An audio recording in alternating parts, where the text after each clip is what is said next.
Hello, everybody. Thank you for joining me. I just want to thank everybody who's listening to the videos that I make. Deeply appreciate your attention.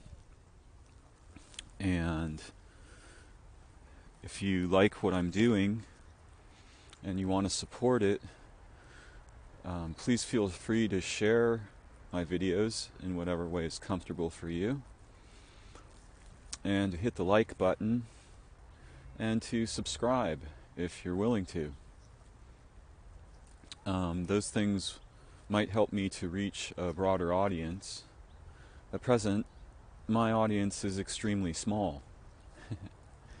Although out here, where I'm walking around, I have a different kind of audience.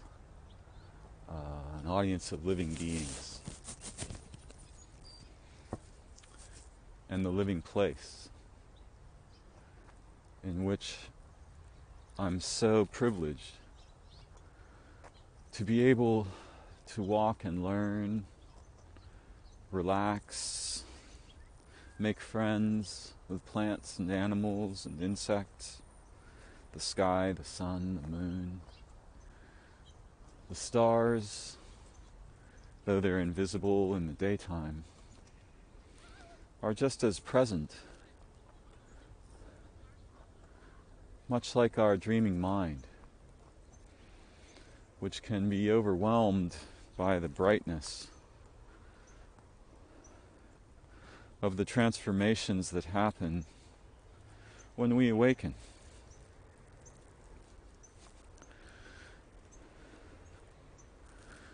I'm unusually fascinated by dreaming, and in our modern situation, many things that are actually deeply mysterious have been captured and explored by people wanting to popularize them. And some of that's beautiful, but not all of it is beautiful. Many people are fascinated with lucid dreaming. I am too. And I'm a proponent of experimenting with our dreaming. But we also have to be aware that when we place our dreaming experience and the aspects of our awareness that are involved with dreaming, when we place them before the courtroom-like analysis of the waking mind, there are risks there. I deeply enjoy being able to remember my dreams, and it goes through phases and has gone through many phases throughout my life of different kinds of changes. Sometimes remembering 5 or 6 seemingly complete dreams, at other times remembering none. But the relationship between our dreaming mind and our waking mind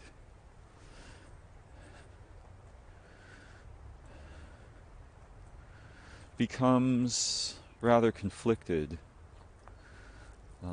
I think in childhood we undergo a crisis where our dreaming mind's presence in our waking experience often is transformed in various ways that really, when we're little, comprise catastrophes, and there's nearly no discussion of this.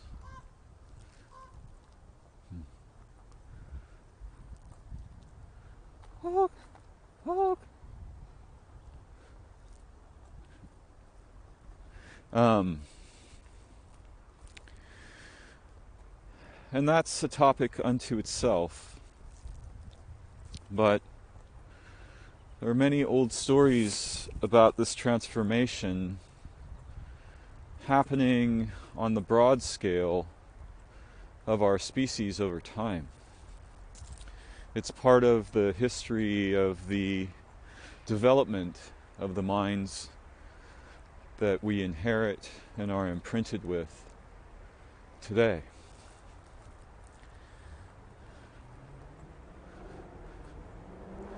There are many old stories about this, including the story of Cain and Abel in the Bible. Cain can be understood to embody many features of waking consciousness. The desire for analysis and comparison and identification, cataloging, evaluation, naming, so on. And Abel, whose real name is Hevel, which means something like puff of vapor, is killed by his brother and exiled to the underworld, the place of death, the place of dreaming, but also the place of wonder. Because where Hevel's consciousness is ascendant, wonder, awe, reverence, and deeply felt communal senses of relation and meaningful, non-verbal character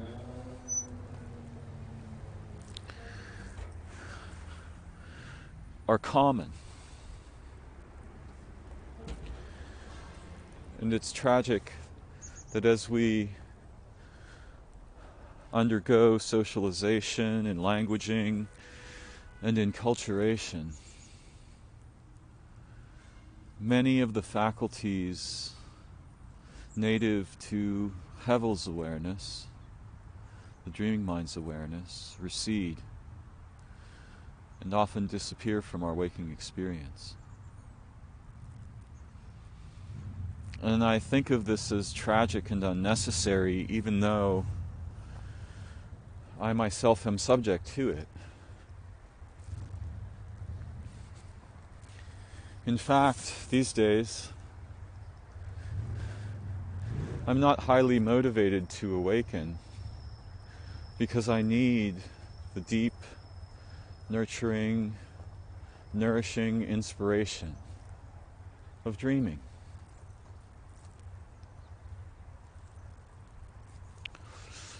This topic here is rich and deep, and I've explored it in other videos, and I'll explore it further again. But today, I want to talk about something related to this problem.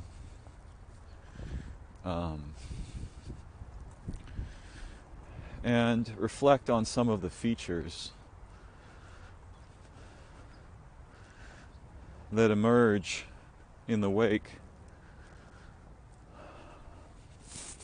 of the transformation we undergo in childhood and continue to undergo throughout our lives. And in a sense, in a kind of negative sense, I mean this word to sound like transformation. There's a kale plant just growing wildly here. It's really pretty. It stands out. There are nearby gardens with them.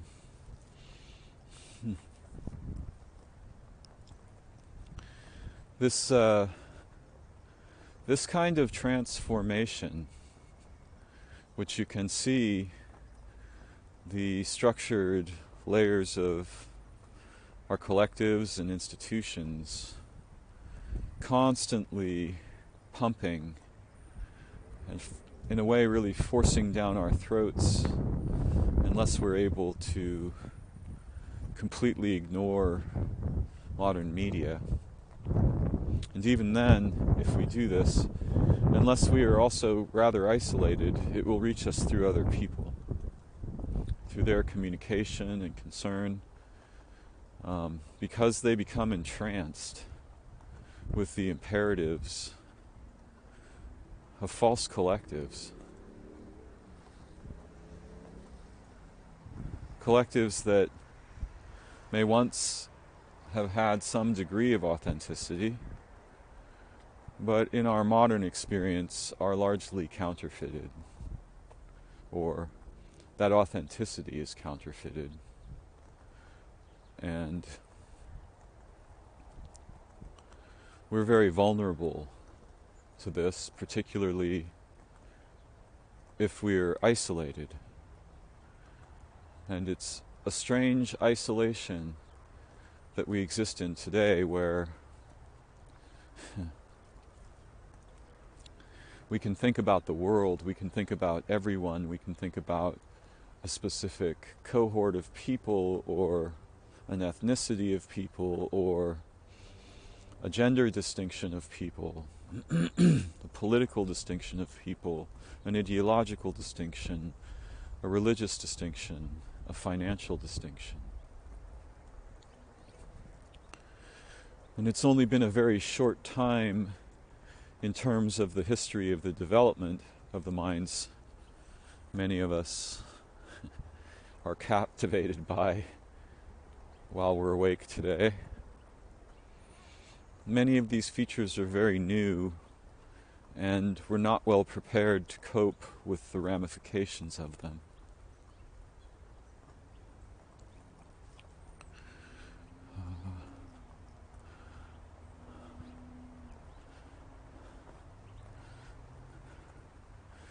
We can sense broadly incredibly terrifying problems and wrongdoing that happens on the collective level and is also expressed closer to home in the experience of people we love and know directly.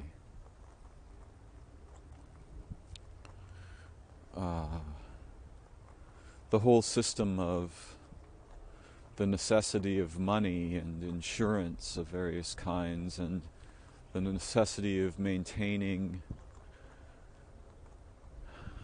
endless kinds of machines and systems. It's exhausting in all kinds of different ways that I'm sure many of you can imagine.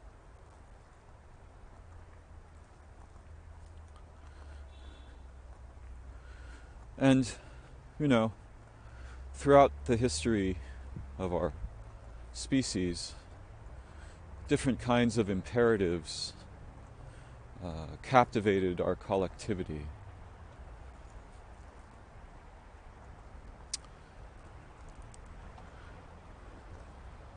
Almost as if there was a strange kind of a god or demon that endlessly hungry finds new ways to demand our servitude and sacrifice.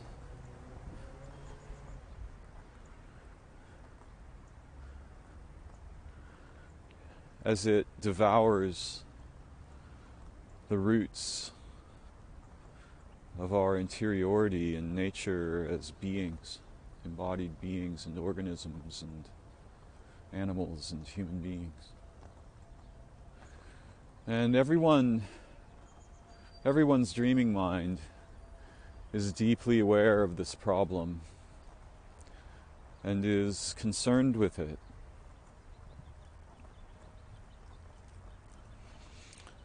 And that translates into various kinds of waking mind behavior.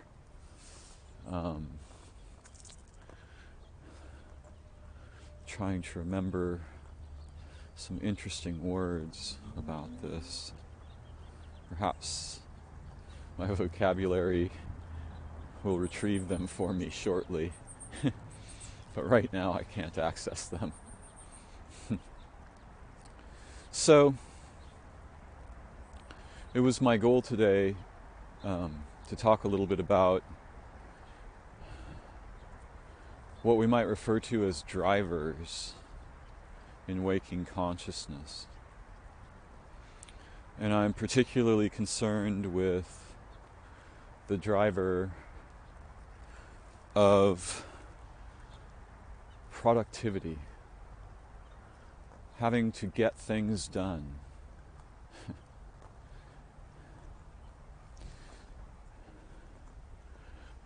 Some of the language that I'll be using today and some of the ideas that I'll include come from a therapeutic tradition called transactional analysis.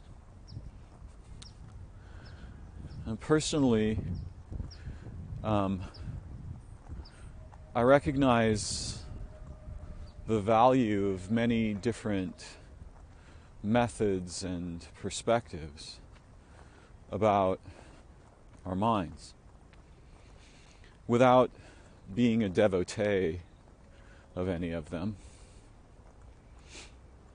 So I just want to mention that I find transactional analysis, also known as TA, to be a fascinating and brilliant array of tools for understanding some of the trouble we get into once we wake up from dreaming and sleep. And in TA there are various kinds of drivers that are articulated as such.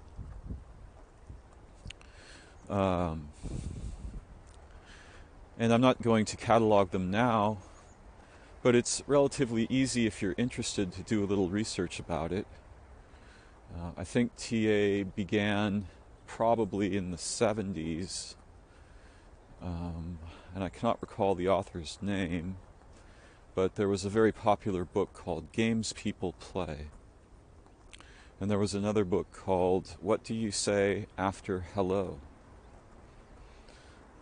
These days there's a small white book that contains the primary body of knowledge and special language and ideas that are associated with transactional analysis. And as you might imagine from the language, this has something to do with the perception and perspective that we can understand relationships and thoughts by breaking them down into series of transactions. So if I say hello to a stranger, that begins a process that can turn out in all kinds of different ways depending on our motivations and habits and context and so on. The productivity driver is deeply embedded in us and is constantly being hyped in ways both subtle and overt in our societies and cultures, and particularly our financial system.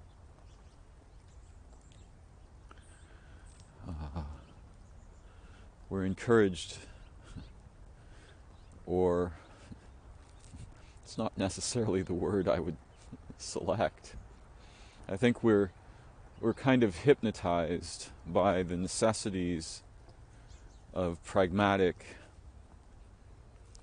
activity so that we can maintain our shelters and our machines and our luxuries and have food, because we mostly don't grow or hunt our own food. And of course, there's important aspects of productivity that are anciently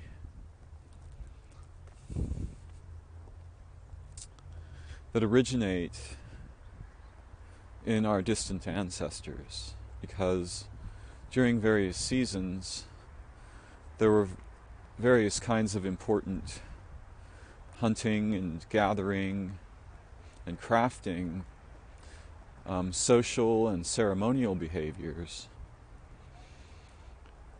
that we depended on to keep each other alive during times when food was scarce, the weather was cold, or there were invaders.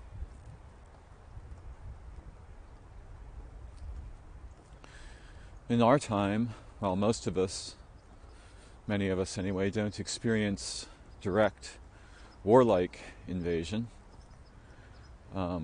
we're constantly undergoing waves of colonizing contagions that evict our interiority,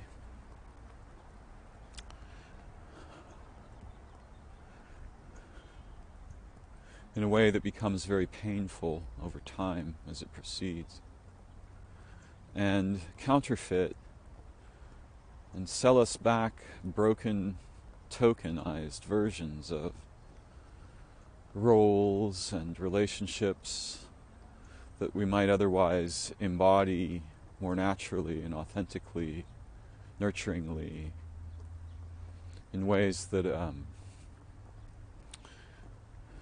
are fulfilling, fundamentally fulfilling.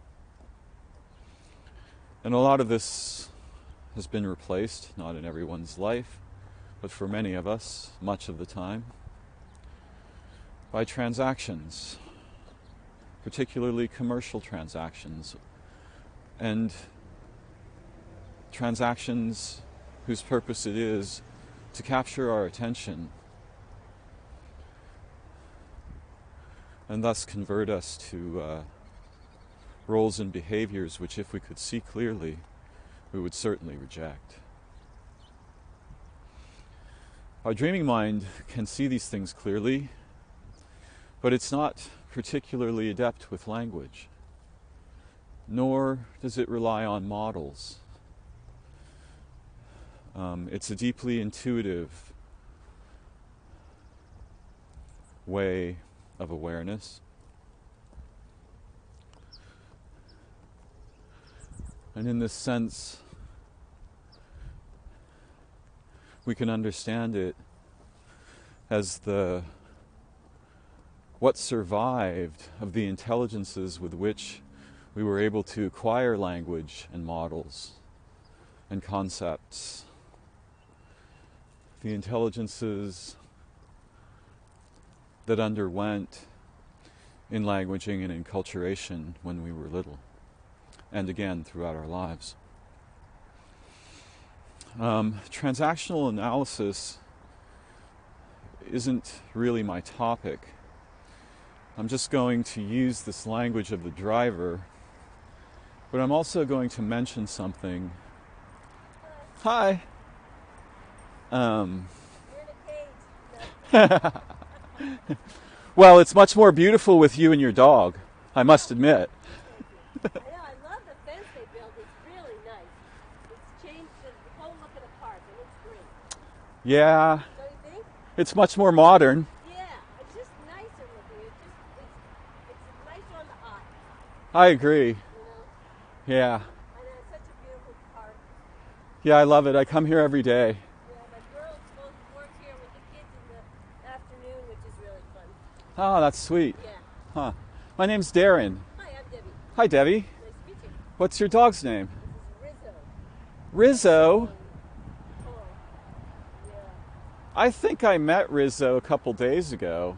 You might have met. We just live across the street. My husband's in the park with her every morning. Yeah, I met your husband and Rizzo at the pet store. Okay, Kurt. Yeah. Yeah. Huh. Yeah.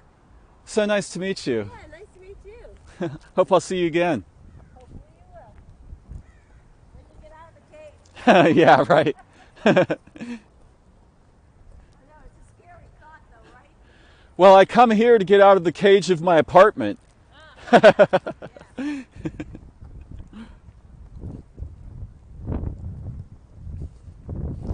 So there we have an example, yeah, of something like what transactional analysis wants to explore, which is what do humans do after they greet each other? What's going on there, you know? And because we have trouble in arguments and disagreements and such, it's useful to have some methods to analyze their structure. But one of the things I wanted to share from transactional analysis is the idea that in childhood, as a coping mechanism, most of us produce something that in TA is called a life script. And this tends to be mostly unconscious, though some of us are aware of this strange guiding narrative deeply embedded in our emotions and psychology. And most of us continue to play out the life script, and often aspects of it are derived from stories we've heard or seen, and fairy tales, and things like this. And most of us will continue to play out the life script even if it's toxic and destructive. And TA, one of the potential benefits of TA is helping us to see through this process. And thus, if we're going to be following the script, we might want to rewrite the one that we were using to cope with impossible problems as children, and produce one that we'd actually like to live through and follow in some way. A script that is healthy and has plenty of space for creativity and wonder, opportunity for learning and development.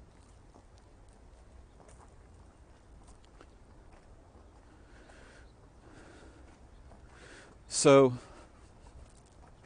most of us experience, many of us anyway, if we don't experience the urge to be productive, we may experience the shame of not having been productive.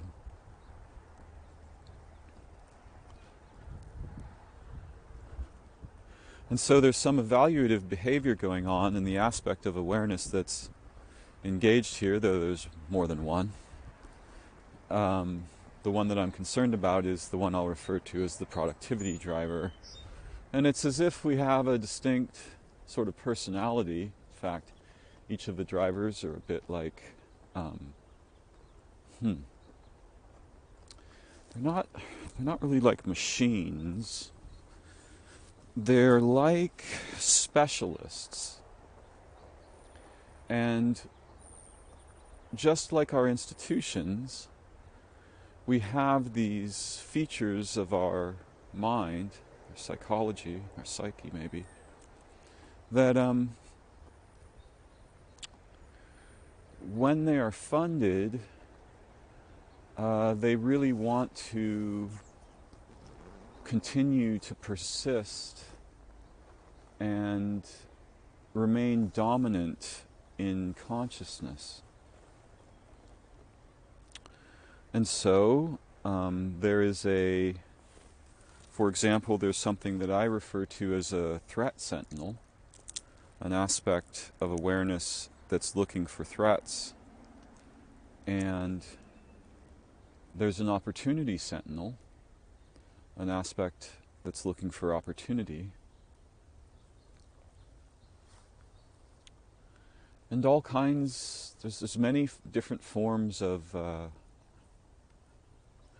these specialized aspects of our minds that would have very different forms had we not been imprinted with the popular forms, quote unquote, or the common forms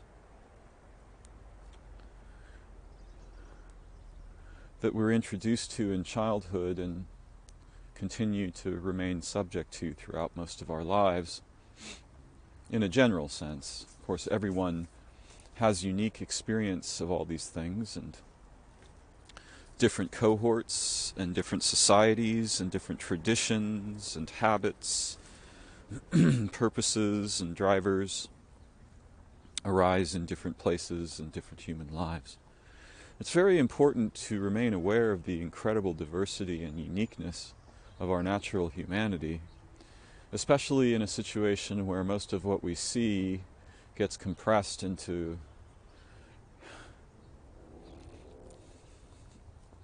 compellingly impoverished branches of form and mode, species.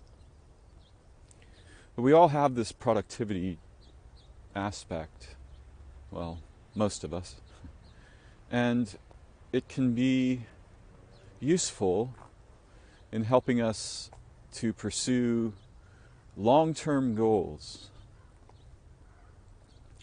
because life is unpredictable. Death and illness, misadventure, and so on are all part of what's going on.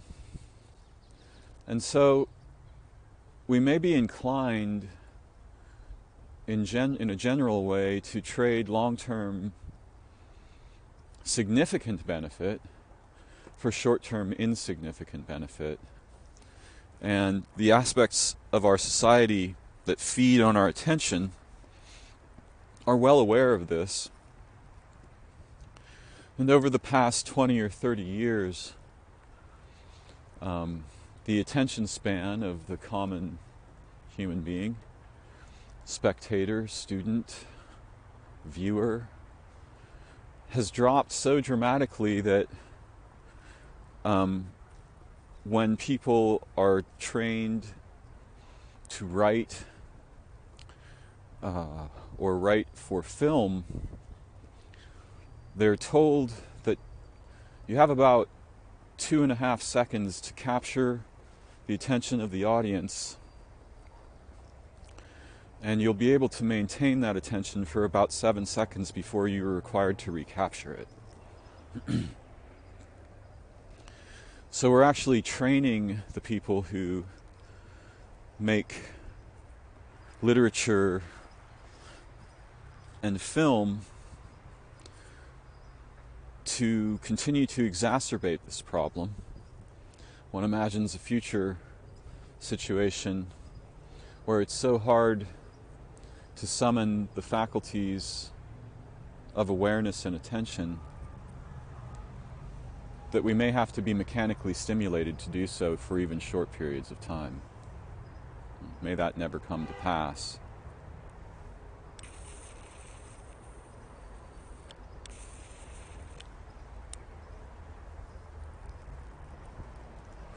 Nonetheless, our productivity driver, the aspect of our awareness that says, get up, get out of bed, get things done, is important, and I don't want to cast shade on it. And yet, it can easily be misguided, and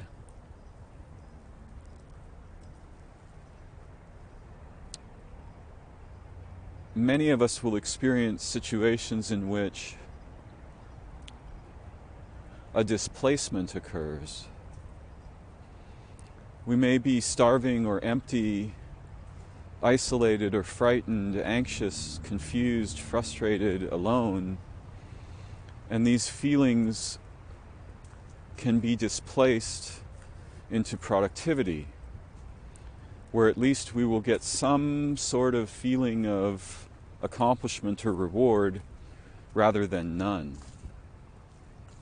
Normally, we might get really nourishing and important feelings of accomplishment and reward from simply being human together throughout the day. But in contexts where that's not much of what's going on,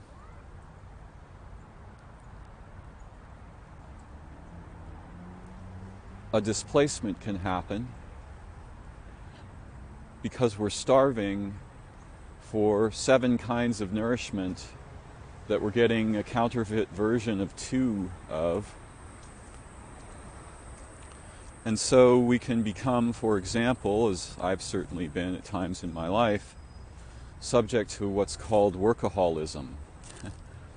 We can become workaholics, which means that we're addicted to being engaged in activities that are posed as productive and are, in some limited, usually limited way, productive. And at least at the end of the day, when we become horizontal for the time of rest and sleep and dreaming,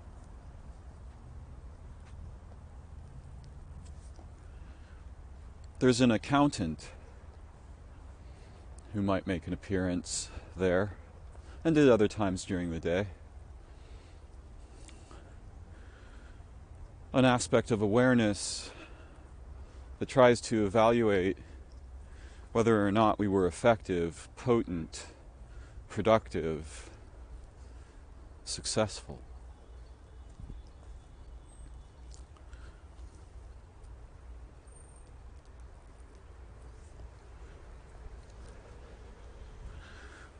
Most of the behaviors, habits, and systems that we're engaged with are either inherently meaningless or they rob our experience of meaningful dimensionality, and that dimensionality is almost always relational. Though each of us is unique, and some of us may prefer isolation, and that's good because a cohort of humans needs diverse members. It needs specialists. And that way, the skills that we can embody and enact as humans don't have to be possessed by every member of the cohort.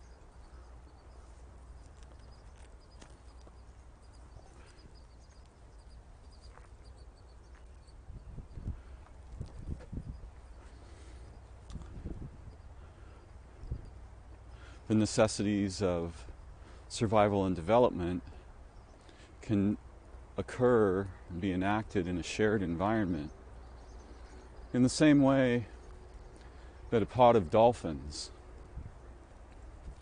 might have 1 or 2 members that are particularly adept at sensing threats, 1 or 2 members who are particularly adept at sensing opportunities, 1 or 2 members that are particularly good at inviting the pod into play. And you can see how societies are structured this way.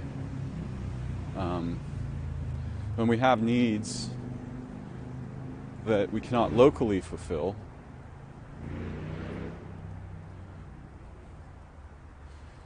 we can take advantage of the existence of specialists and specialized cohorts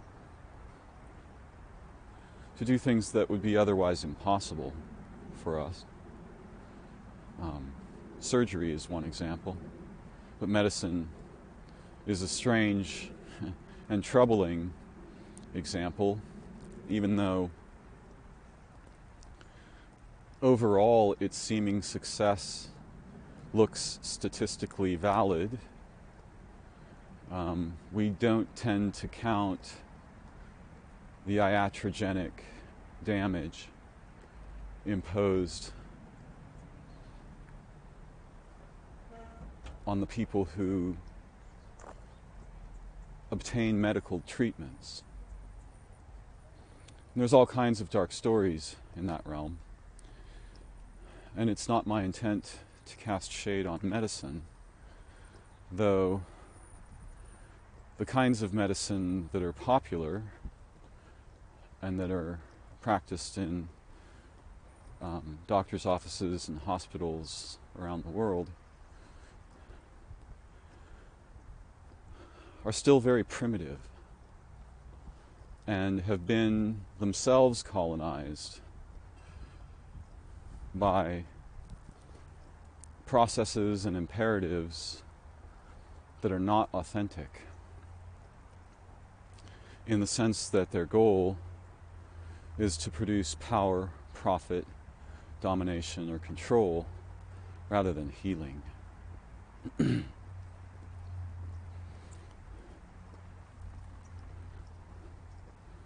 Oh, I hear the woodpecker again from yesterday that I heard in the same place at the same time yesterday. And I'll just mention briefly that if you encounter something beautiful or mysterious in nature and you would like to encounter it again, go to that proximity at the same time another day. And the same is kind of true of humans. If I saw someone who I thought was very interesting or I wanted to meet them, perhaps the woman I was just speaking with a little while ago, Debbie, I might find her on that same path around the same time. Perhaps on the same day of the week, but possibly on every day, or many days. So last night I was thinking about productivity, and I feel the urge to be productive, and I feel some shame or disappointment when I'm not, quote, being productive, unquote. But you can see how the generalization is quite dangerous, because what is actually being produced? And is it truly valuable? Or does it merely simulate value? And this is something that our productivity guy or gal or whatever is often not particularly sensitive to. It really just wants things it can count, right? There's a very accounting-oriented aspect to some of our entrancement with productivity. And it's useful to introduce some awareness around this, I think. And it can be medicinal, and in fact, with the right kinds of awareness, we can radically transform our lives, our life paths, our effect on other beings in the world and other humans in ways that are deeply meaningful and trustworthy. But when our interior world is impoverished and dies back, undergoes extinction events like our planet does, in the ongoing waves that never stop of colonization by thrisps. These are can be thought of as processes that act like organisms in the network of human minds. In other words, they compete for dominance, reproductive rights, and terrain. And so our productivity drivers often originate from thrisps that we've been exposed to and may have undergone uptake of in childhood or throughout our lives.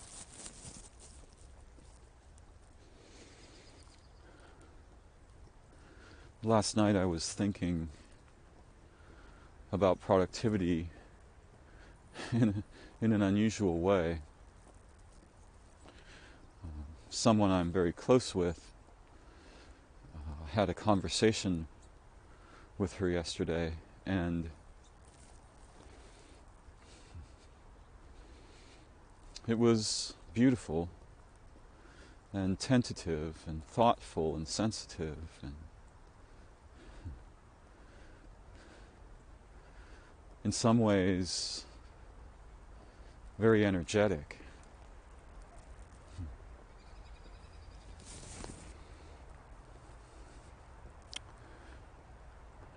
And the conversation we had for me was nourishing and nurturing and reassuring in ways that are uncommon in my experience.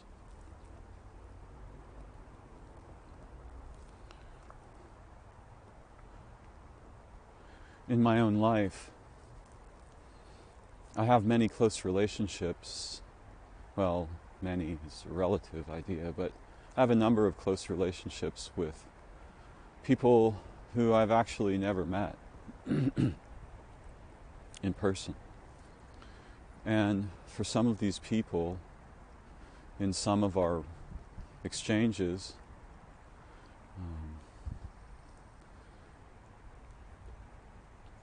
part of what I'm trying to do without formally intending to do this is to encourage and inspire the people that I love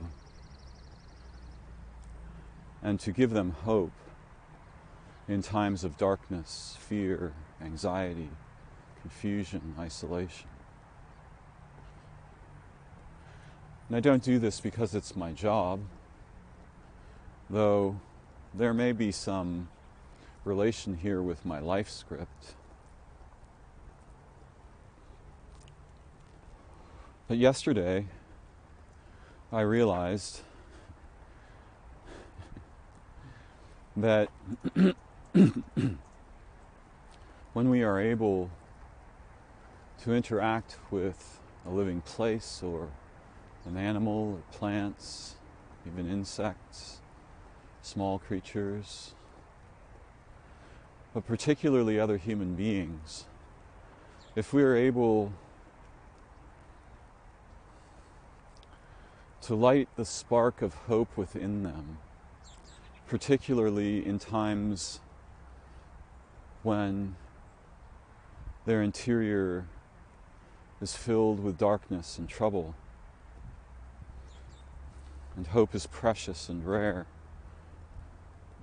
when we can encourage and inspire and deeply care for and hold each other's hearts together, this exceeds almost all ideas of productivity. If in a day of my life or your life, we're able to rekindle the original light that we bring to our birth in another human being, and perhaps also in ourselves, often those are mutual experiences. Wow, that is a real success that obliterates counting. That's a meaningful and profound expression of the possibilities of our human activity. Which isn't to say that there aren't many others. There are, and not all of our productive behavior should be dismissed. To make food for other beings, to clean up a place that's been destroyed by pollution or garbage, to tend to the sick, the newborn, the elderly, the injured, the psychologically damaged, the emotionally damaged people.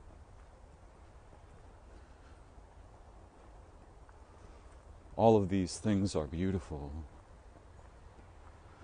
though they too can be captured and counterfeited in various ways. So I was thinking about productivity, and yesterday was a really lucky day in a way, or a blessed day, depending on how we might want to think about it. In that not only was my own hope rekindled,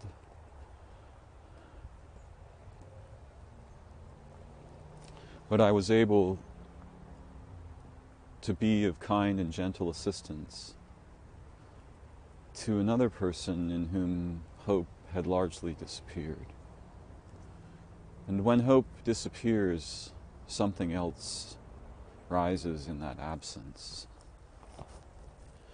And that something can be extremely grim or dark or destructive, filled with rage or hatred or shame, pain, confusion, fear, despair.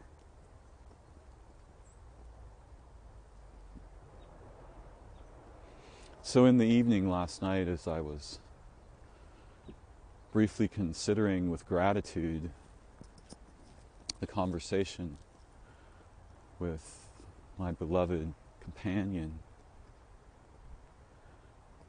that brought me hope, it suddenly dawned on me that that was a kind of productivity I hadn't really been counting.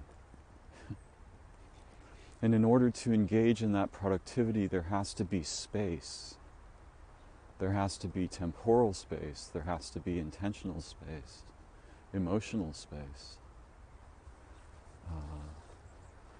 And as many of us are too familiar with, the imperatives that underlie the colonization of our moment-to-moment consciousness, particularly by the strange and confusing imperatives that arise in the wake of our relationship with technologies and machines, we can see how time itself is being colonized, and how the rhythms and tempos and cadences so fundamental to our human development and fulfillment are lost in the noise of a million meaningless transactions.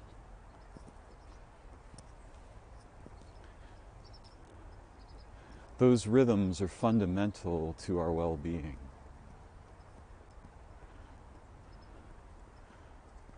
And I'm hopeful that we can learn together to explore them and resurrect them in each other's hearts and lives and experience day to day, but particularly during times of crisis, catastrophe, loss.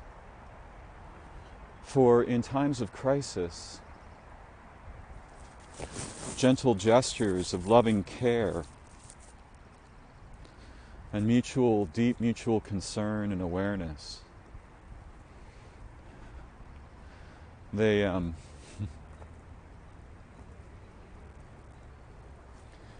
power to heal and nurture us is dramatically expanded.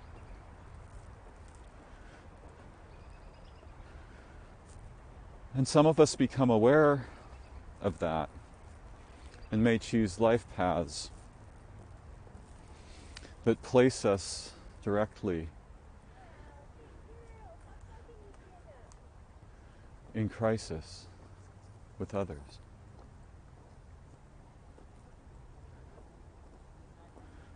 Doctors and nurses, soldiers and police officers,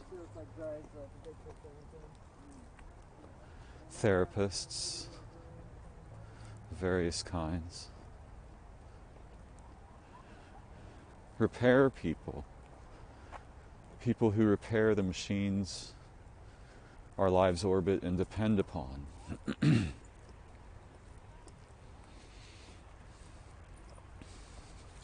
These vocations enact the awareness that when there's trouble, rescue is profoundly valuable.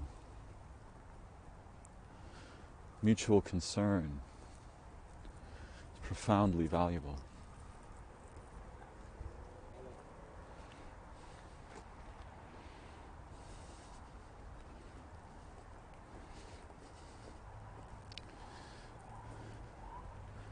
Given the current situation with our species and its confusions about what is valuable, given the fact that the ecologies that are the origin of our capacity to live and survive are collapsing under the cruel claw of consumption, capitalism, overpopulation, luxury seeking. We should expect that much of that damage will be offloaded into various cohorts and individuals, and none of us are immune to that. Fundamentally, we're in a shared context that's invisible, usually to our ideas and thought. And so, there really isn't anywhere to hide the damage.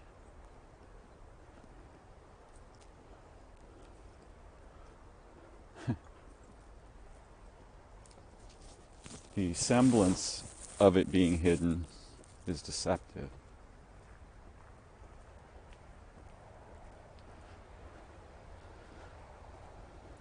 It's a very small planet in the vast ocean of time-space. And as our people grow more profuse and continue to develop machines and chemistries and technologies that are fundamentally lethal if even slightly misapplied, we can expect both a lot more crisis and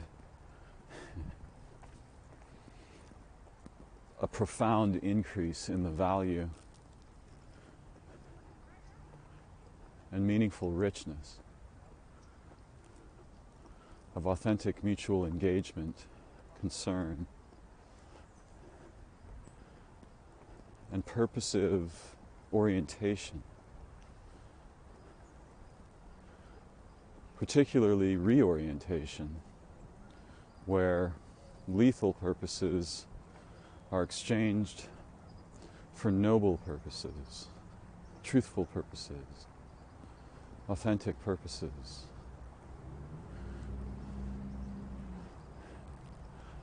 One of my friends last night was complaining in great misery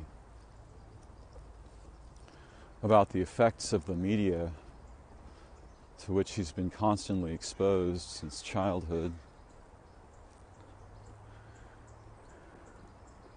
And somehow in the conversation, the word, rather strange and dangerous word, truth arose. And I said, I'm capable of sophisticated thought, articulate speech. I'm capable of creativity and invention, inspiration. But when I'm thirsty or hungry for something deeply true, I'm inclined to mistrust language and the aspects of consciousness involved in making face noises like I'm doing now.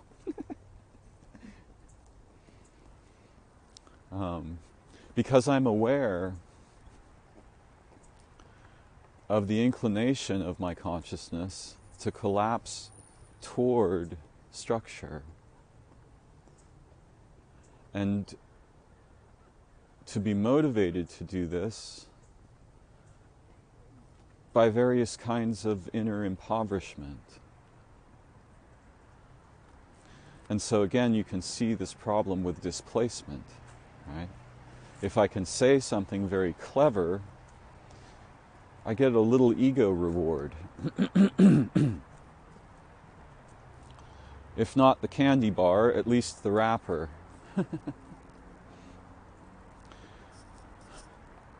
And my friend said something about, well, where do you go when you need something truthful? What do you do? How do you find truth? And I responded that I implicitly trust the living world. The plants, the animals, the insects, the fishes, the microorganisms, the living places. For they do not dissemble. They can't lie. Though some of them are capable of mimicry, which is a whole other interesting topic that we can explore sometime. And again, that I've explored in other videos.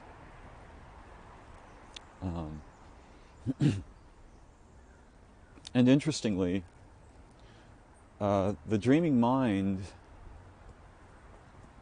and perhaps the character of our right cerebral hemisphere, it doesn't lie. In fact, it's not very interested in language or assertion. And when it becomes so, that's a sign that the waking consciousness is already intruding. Of course, that's not the only thing that goes on.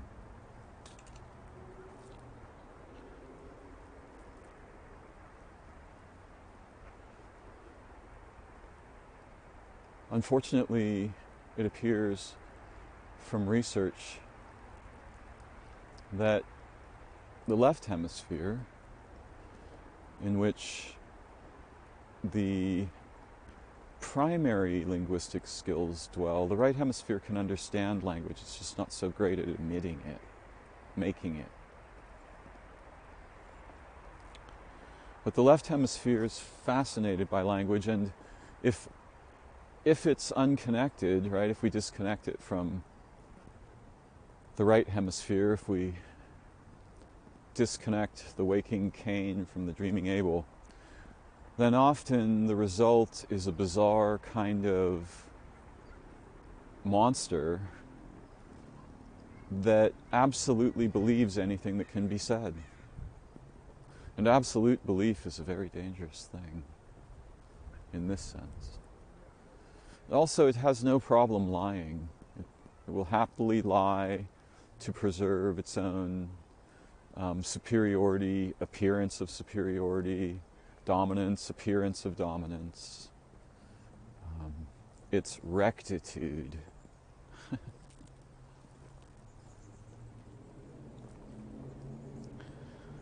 I think it would be wonderful if we could all together help each other to remember that real productivity doesn't look like stamping 100 certificates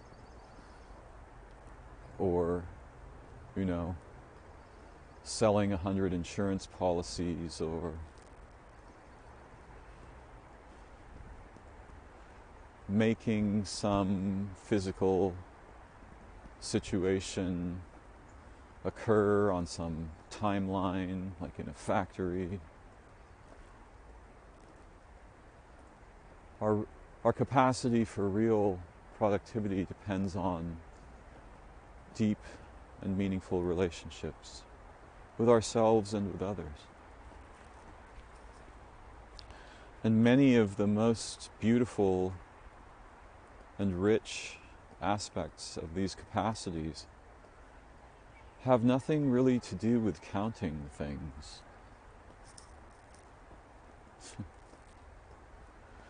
And are unlike our ordinary expectations of productivity. Granting that it's useful to clean the house or do the dishes or go through the fridge, take the old food out, take the garbage out.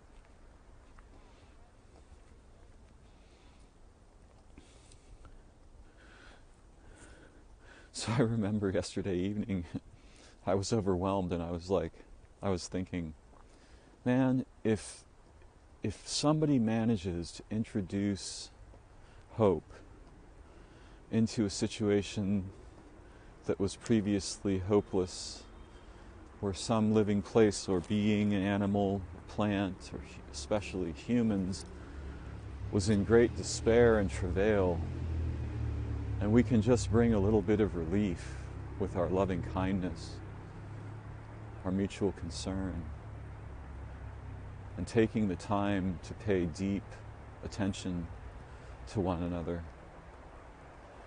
Wow, that just seems incredibly productive.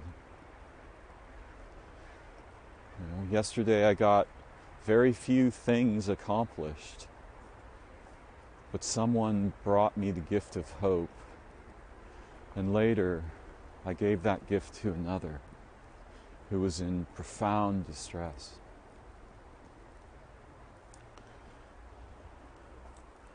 And I hesitate to even call that productivity. It's not the kind of thing my accountant usually notices. my productivity driver guy. He doesn't wake me up in the morning and say, okay, time to save some hearts and lives. Let's rekindle hope. Let's find the people who are suffering and in travail and bring them something beautiful today. No, he says, let's make some money and make sure we can pay the rent. And when was the last time you vacuumed? And is the laundry folded? Is the larder stocked? Do I have to go to the doctor or the dentist or the therapist?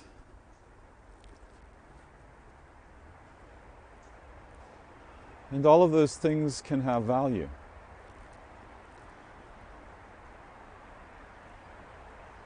But I suppose in my heart,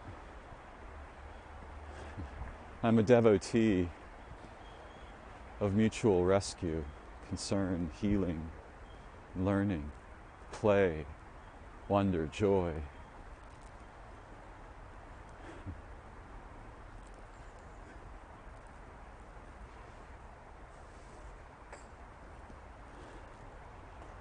I was startled as I recognized, today someone rekindled my hope.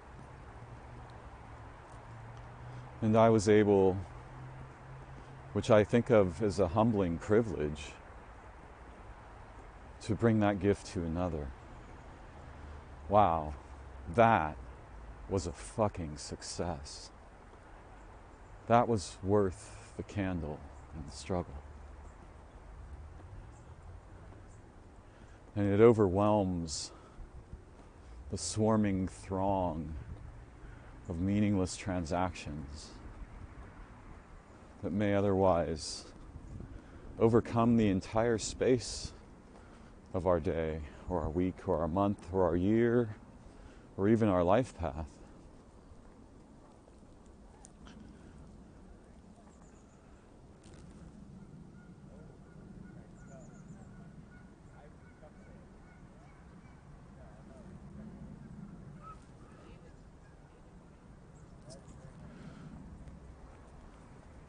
When we're able to make enough space to repurpose productivity and the ideas surrounding it,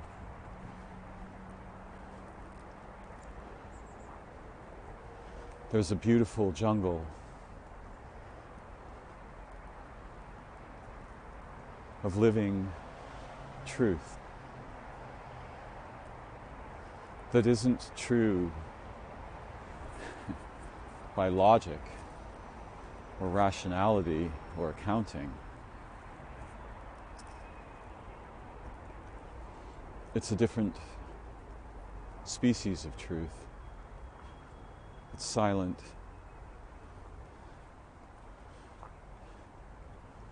In our living interior, in our hearts and souls. And when this truth underlies our purposes, I suspect that we please not only ourselves, but maybe our entire lineage, our ancestors, and the ancestral places and beings, and all the beings, even the divine beings, if there be such beings, which I suspect there are.